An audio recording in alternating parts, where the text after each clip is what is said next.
Hi, it's that time of year again. It's Christmas shopping time, yay! I feel like I know I'm being really sarcastic, but I actually really like Christmas shopping. I don't know why. I get really into the idea of finding the perfect gift for someone. But last year I decided, oh no, that's not enough pressure. You need an extra challenge. No Amazon. I know, finding presents for all my family and friends without once bowing down to our capitalistic overlords seems impossible.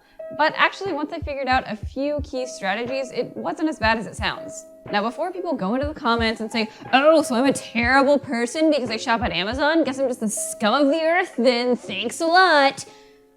Chill. Okay. I want to preface this video by saying I don't have a problem with people shopping at Amazon. I mean, I can't blame you. Everything's in one place, you get 2-day shipping, like it's super convenient and enticing. I'm not trying to say that everyone has to stop using Amazon right now, but I do think that, especially this year, everyone should think about how you can support local businesses more while you do your holiday shopping.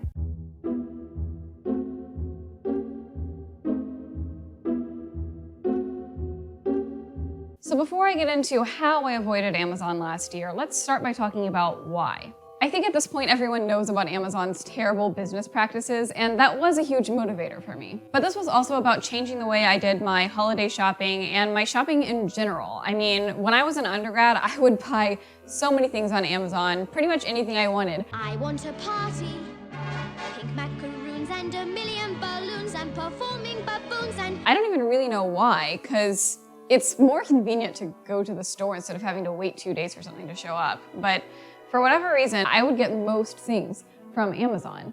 But as the business grew and grew, I started to hear all these stories of different stores closing down, basically because people didn't need to go buy whatever that store was selling in person anymore. And at first I didn't think anything of it. I was like, okay, these are just stores that you can find in the mall. I didn't feel like a special connection to Payless or Sears or whatever. But then the more I thought about it, I guess I started to realize that the choices when you go to buy something were dwindling. And I feel like there's a name for that. I don't know. Is it life or sorry? Maybe there's a board game. Do you trust me? So yeah, Amazon was starting to take over the world, and it was not only affecting these bigger chains like Payless and stuff, but it was also having an impact on smaller businesses. You know, your local video game store or that music store downtown, those sorts of places. And I don't know, that compounded with all the things that I was starting to hear about how poorly Amazon paid its workers and, you know, the ridiculous shifts that they work, especially around the holidays, those sorts of things. I was like, I don't really know if I want to contribute to that this year. I know that one person doesn't even make a dent in Amazon's earnings, but I still wanted to do it, and that's why I'm sharing these ideas with you now.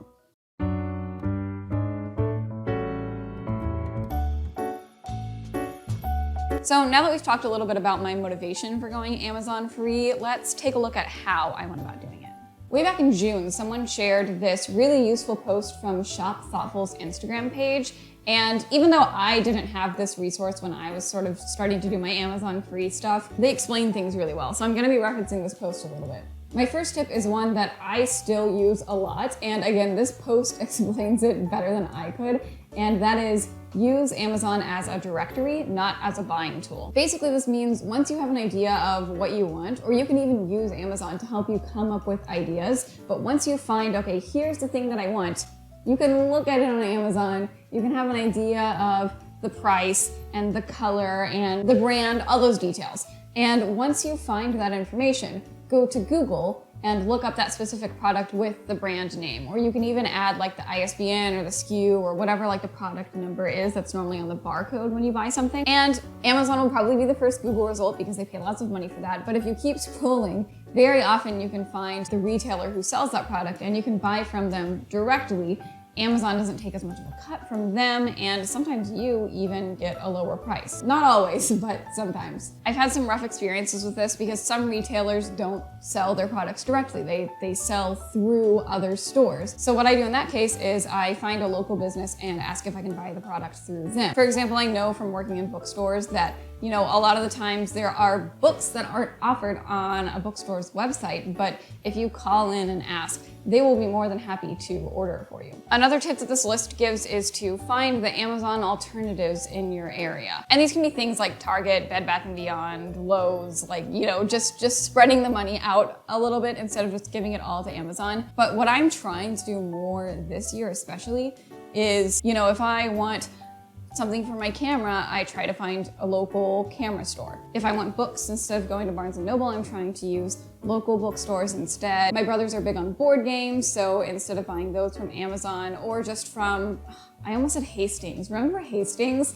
Who sells board games anymore? I guess also like Barnes & Noble. You get the idea. Like a lot of the time, if you can think of what you want, you can try to find a local store that sells it in your area. If you have the money, sometimes it costs a little bit more, but you have like the added benefit of like supporting your community and supporting small businesses. But if you're on a budget, at least trying to use like Target and Barnes & Noble and those sorts of things, you're spreading the money out to all the different monopolies. Then we have an oligopoly instead, and that's a little bit better, right?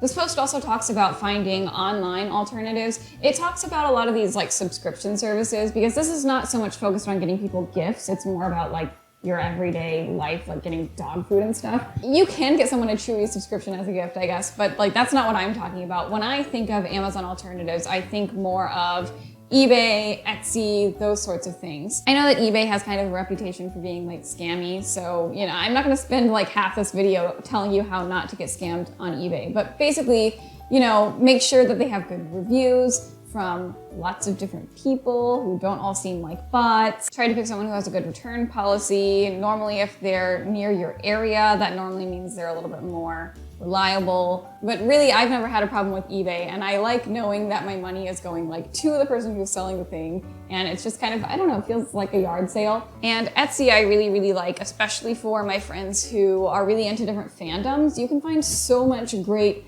fan art, posters, and different fandom stuff from individual artists on Etsy. And these people exist on Amazon too, but according to my research, Etsy takes less of a chunk than Amazon does. And again, with Amazon, I feel like I start out looking at things that are made by individual artists, but then slowly in the recommended things, or people also bought this, it will start giving me things that come from like bigger retailers. And suddenly I'm not doing the thing that I wanted to do, which was support an artist. Whereas on Etsy, it's mostly small businesses and artists. And my last little tip here is make something.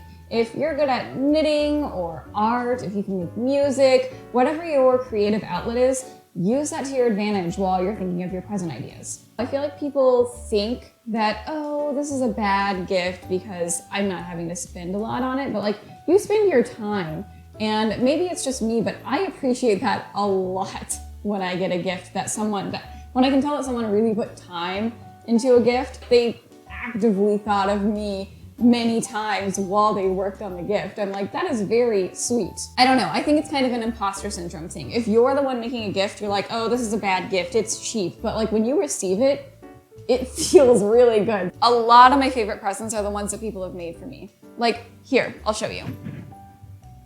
Okay, so one of my most used gifts that I've gotten is in this little ottoman right here, and that is this t-shirt blanket that my mom got me, made up of all the t-shirts from when I was in my high school band program. I will say, I don't think my mom had much to do with the making of this. I think actually a friend from church was the one who sort of quilted everything together, but still, it is a handmade gift, and it's, I don't know, it's very sentimental, and I like it. And I use it all the time because it's a blanket. People need blankets, you know? Like, so many of the handmade things, they're things that you're gonna use, you know what I mean? Like, another really, really useful handmade gift is this scarf that my friend's mom gave me. Amber, you know Amber, her mom made this huge, like super heavy duty scarf for me. This thing got me through the polar vortex 2 years ago. I don't know if you were aware of that in the Midwest. I don't even know how to describe it. It was really cold. Like so cold that we had to cancel school because if people waited 20 minutes for the bus, they were gonna get frostbite. Like, it was like that cold. I love the Midwest. This was great. This is very, very helpful. I mean, it still is great, but it was especially great during the polar vortex. Plop. I have this art that my friend Eleanor made for me when we moved into our house. I know Eleanor's gonna watch this video, so sorry if this is cringy, but like, I love this. So many people, when we got married, gave us little, oh, you know, congratulations on your marriage, blah, blah, blah, you know, those sorts of things. They give us lots of gifts. And of course we use those gifts all the time, but they just kind of become like part of your life. I don't really think about the people who got me my dishes or whatever anymore. But this, I have it hanging on my bulletin board, and every time I see it, I'm like, man, Eleanor like put thought and effort into this. And I think that's really sweet. So like crafts and art and stuff, it's like, people will continue to see that and think of you specifically. Anytime someone compliments this scarf, I'm like, thank you, my friend's mom made it for me. Like, it's like, I don't know, it's cool to be able to brag on your friends. The only gifts I can think of that I've made are scarves, but I made Eric this scarf, like, I think maybe our first Christmas when we were like really a couple. I've made my mom a scarf like this. This one's for me. I actually have a tutorial on how to make an arm knitted scarf like this, but I made my mom one like this, and I've seen her wear it a couple times at like football games when I was in band and stuff, and I'd be like, Mom's wearing my scarf, you know, it's just a nice feeling. And by the way, arm knitting, super easy. You don't even have to buy needles. It's like, if you need a last minute gift for someone, arm knit them a scarf. Go watch my tutorial. All this stuff is not normally in the ottoman. By the way, it's just this blanket. This blanket is the only thing that actually goes in the ottoman. Everything else is just so I wouldn't have to walk around the house to do this section of the video. So yeah, handmade stuff. It's freaking great. It has pockets.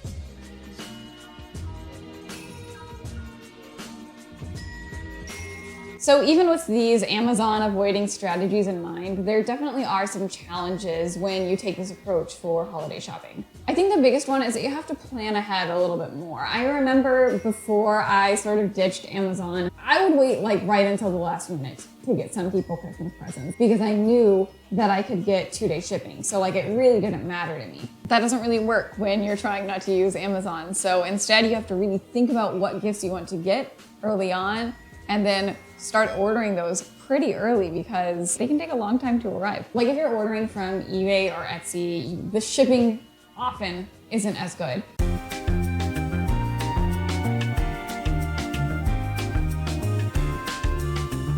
Last year, it also saved me time a couple times because it was more normal to go to the store. But last year, and in general, it's really nice to think of what gift you want to get someone, go there, get the gift, bring it home, wrap it, and then you're done. Instead of being like, oh no, I'm away from the house. What if he sees the present? Uh-oh, what if it arrives in a box that says, this is a camera? That's what happened to my mom one year. You always know where the present is and whether the other person's going to see it. I'm supposed to be talking about challenges, but the point is sometimes you have to plan ahead. Sometimes you're able to get your present in an hour because you just go to the store. But the other challenge that I wanted to mention is sometimes you have to look a little bit harder to find the thing that you actually want. I do think that Amazon has a really good search engine and they generally filter for good quality. You know, you can find out if something's gonna be reliable by whether or not it's been like Prime certified or whatever. Whereas if you're using that Amazon as a directory tip that I gave earlier, sometimes you're just like Googling and finding like the weirdest kind of sketchy websites. And it can be kind of tricky to find like something that seems like it's gonna be good quality, but is also the price that you want.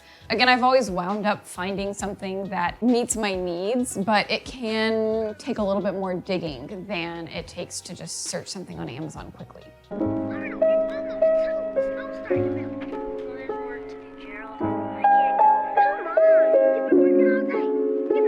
So those are kind of the basics of how I did this whole Amazon list Christmas thing. Now I want to talk about how it looks in action. I'm not gonna like go off bragging about like every single Christmas gift that I got for people, but I do have one that I was really proud of last year, and that was the gift that I got from my brother. First, there's a little backstory to this gift. I was watching my brother's YouTube channel. Go check it out if you like gaming content. But I was watching him talk about the upcoming Pokemon games, and he said this. I guarantee you what's gonna happen.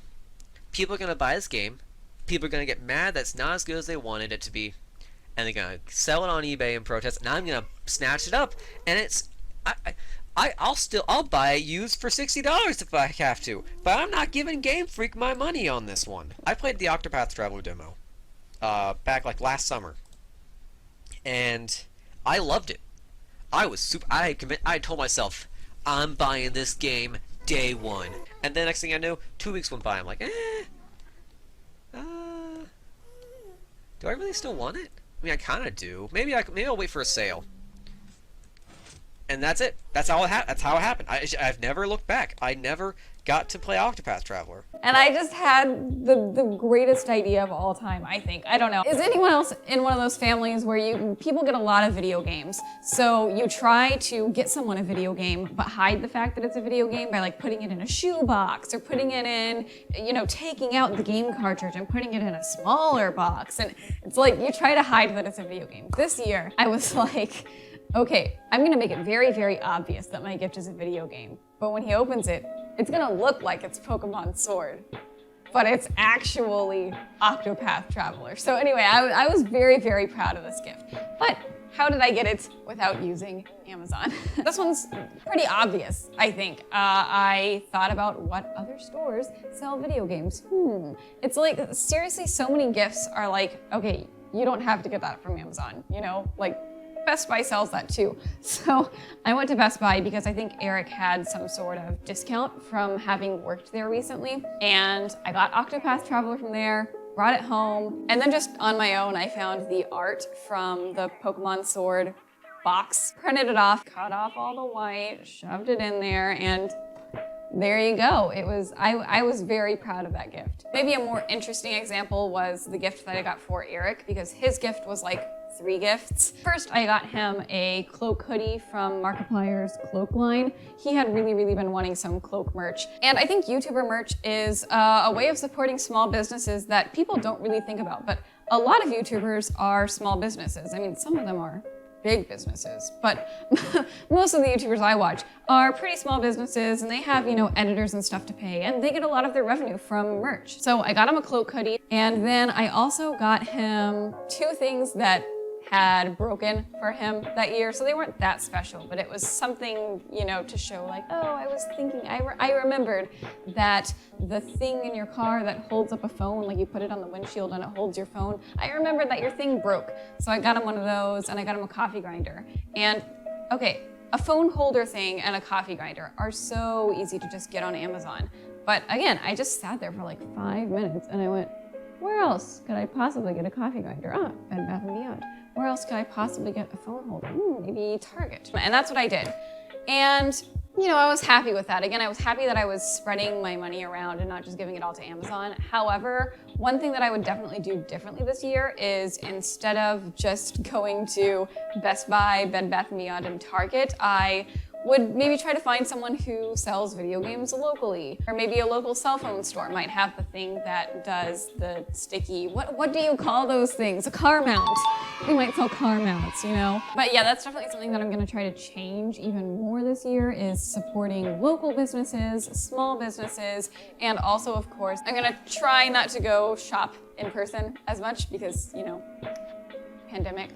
So it'll be an interesting mix of trying to find small businesses near me that also have good websites, or I might call places and ask maybe for, maybe I can order it over the phone and go pick it up, and that way I'm not spending as much time in the store. It'll be interesting. Maybe I'll get back with you guys next year. So overall, doing my Christmas shopping without Amazon was difficult, but I think it was worth it. I learned a lot of strategies for supporting other businesses, and I found a lot of local businesses that I want to support this year. Like I said at the beginning of the video, I don't mean to suggest that you have to stop using Amazon entirely, but hopefully some of these tips will help you to support more local businesses or small online shops as you do your holiday shopping this year. But what about you guys? What are some of the small or local businesses in your area that you guys like to support, especially around this time of year? And if you have like an online store, if you have a business, basically, feel free to plug it in the comments. It might get marked as spam, but like I'll see it and I'll know I asked for this. And we can all look in the comments and see like, ooh, ceramic mugs, that sounds cute. I might get one of those, It'll feel like a personal Amazon in the comment section. If you like this video, make sure you give it a thumbs up and subscribe, because we put videos out every other Friday about music, media, linguistics, and whatever else is on my mind that week. Thanks so much for watching. See ya.